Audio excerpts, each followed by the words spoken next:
Ayan guys, si Madam, may buyer siya. Ayan.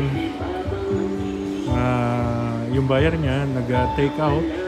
Bibigyan natin ng niregaluhan ni Madam ng isang aircon. Ayan. Siyempre yung window type lang.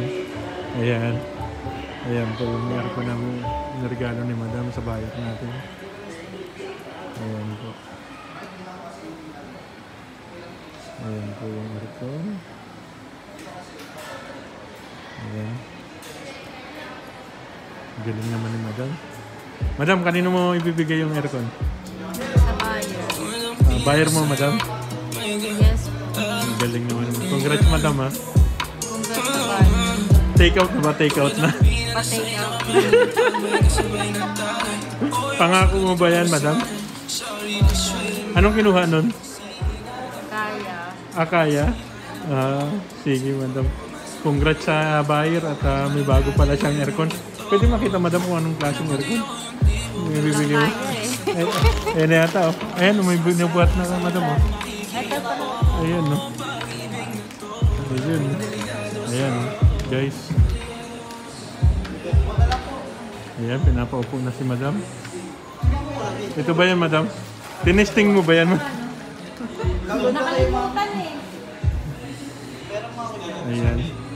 Nagbabayad na si Madam dyan. Meron ako sir, kaya lang naiwan ko yung card.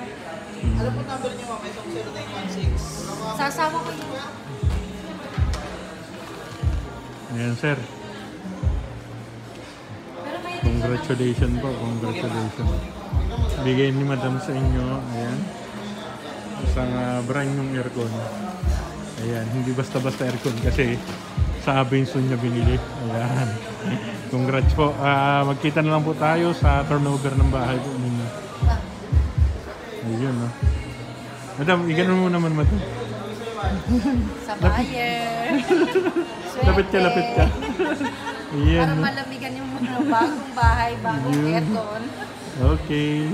Congrats, sir. Congrats. Congratulations, Ma'am and Sir. Salamat po sa pagtitiwala nyo bilang naging bahagi ng inyong pangarap na house and lot. Ito, turnover na po ang bahay ni Sir dito sa Kaya Homes.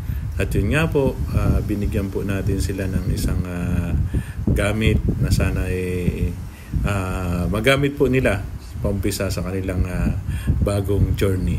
Okay po, maraming salamat po at God bless, Ma'am and Sir.